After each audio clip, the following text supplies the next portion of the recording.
Imagine buying a place you've dreamed about your whole life. A quiet cabin on a lake where the sound of water against the dock feels like medicine to your soul, where the world slows down and your stress just dissolves.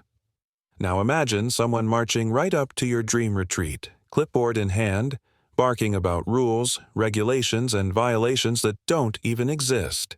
That's what happened to me. And it sparked one of the most frustrating, exhausting, and ultimately satisfying battles of my life.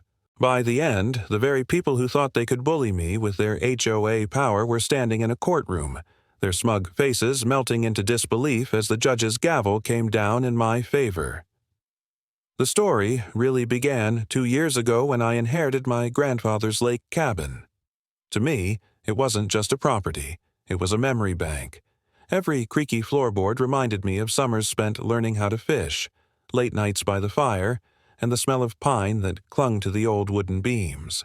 It was peace, and peace was something I desperately needed after a brutal divorce that left me emotionally drained and financially cautious.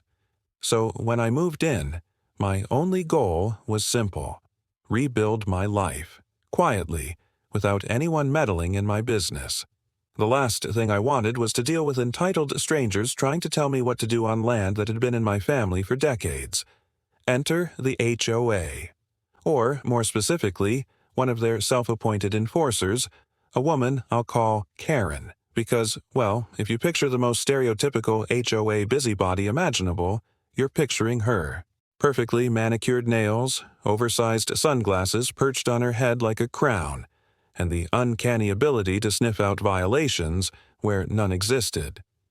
The first time she introduced herself, she didn't say hello. She didn't welcome me to the neighborhood. No, she went straight to, "Are you aware that lakefront properties must conform to HOA dock regulations?" I remember standing there, stunned, clutching a box of my grandfather's old books, thinking, "Dock regulations?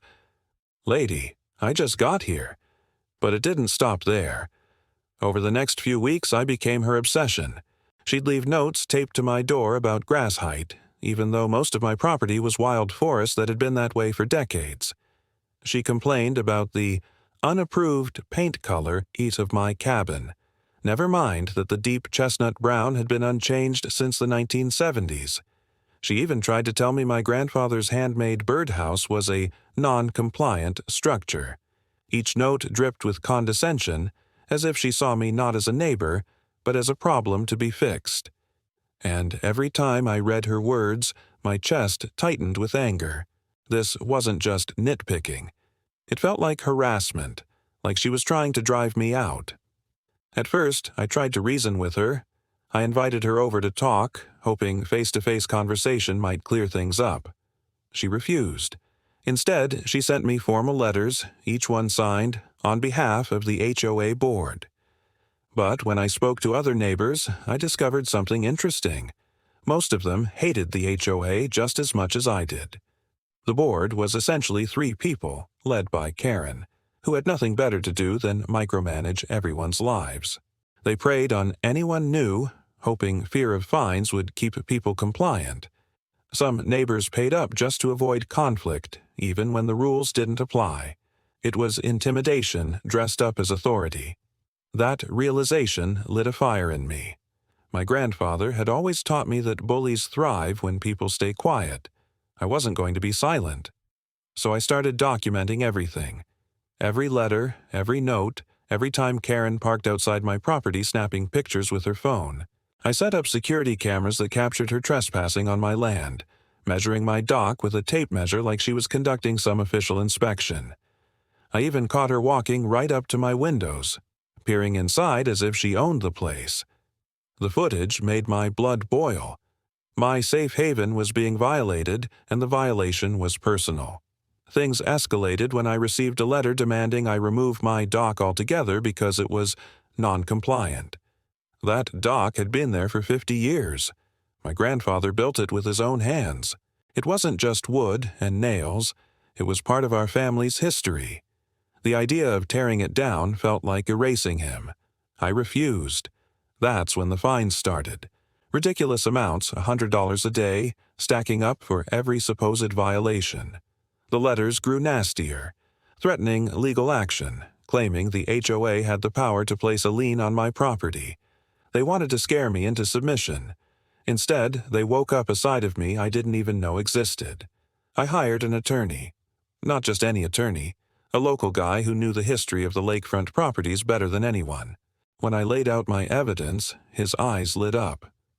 "They don't have jurisdiction over your cabin," he said. "Your property predates the HOA by decades. Their rules don't apply here." Hearing those words was like breathing for the first time after being underwater too long. I wasn't powerless. In fact, I had the upper hand, but we didn't strike immediately. My lawyer advised patience. "Let them dig their own grave," he said. So I waited. I let Karen keep piling on the fines. I let her keep sending her threatening letters. Every piece of paper, every grainy photo she took of my property became another brick in the case we were building. Meanwhile, I kept my cool on the surface, acting like I was ignoring her antics. Inside, though, my heart raced every time I saw her SUV creep by. The rage burned hotter, but I funneled it into resolve. Revenge wasn't just about me anymore. It was about every neighbor she'd bullied, every family she'd shaken down with bogus fees. This was about justice. Finally, the showdown came. The HOA filed a lawsuit against me, demanding payment for tens of thousands of dollars in accumulated fines. They thought they had me cornered. Instead, they'd walked straight into a trap. In court, I sat at the defendant's table, hands clenched under the desk, listening as their attorney painted me as some reckless rule-breaker.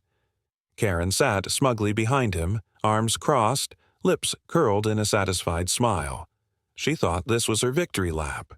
Then my lawyer stood, calm, steady, with the confidence of a man holding all the cards. He laid out the history of my property, how it had existed long before the HOA was ever formed. He showed the judge the original deeds, the exemption clauses, the proof that their authority stopped at the boundary line of my land. And then, oh, this was sweet, he presented the surveillance footage, the videos of Karen trespassing, snooping, harassing. The courtroom murmured as the clips played on screen. The judge's eyebrows shot up, Karen's face drained of color. By the time my lawyer was finished, the case was shredded. The judge didn't just rule in my favor. He chastised the HOA for overstepping their authority. Their fines were null and void. Their lawsuit dismissed with prejudice. And Karen? She was warned that further harassment could result in legal consequences against her personally. I will never forget the sound of the gavel hitting the bench, or the look on her face when her empire of intimidation crumbled in front of everyone. For once, the bully was exposed, powerless, and humiliated. Walking out of that courtroom, I felt lighter than I had in years. Neighbors who'd been too afraid to speak out before approached me, shaking my hand, thanking me for standing up to her. Word spread fast. The HOA board fractured, with members resigning in embarrassment. Their grip on the neighborhood loosened. And as for me, I went back to my cabin, sat on my grandfather's dock with a cup of coffee, and listened to the water lapping against the shore. Peace. Real peace. Earned through fire. Looking back, the lesson was simple. Bullies only win when people let them. Karen and her cronies thought they could intimidate me with threats and fines, but they underestimated the power of someone with both a personal stake and the will to fight back. Justice isn't always instant, but when it finally arrives, it's sweeter than you can imagine.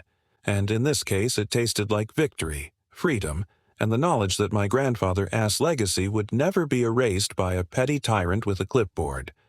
So, if you've ever dealt with a neighbor, a boss, or anyone who thought they could control you just because they had a little power, take this story as a reminder.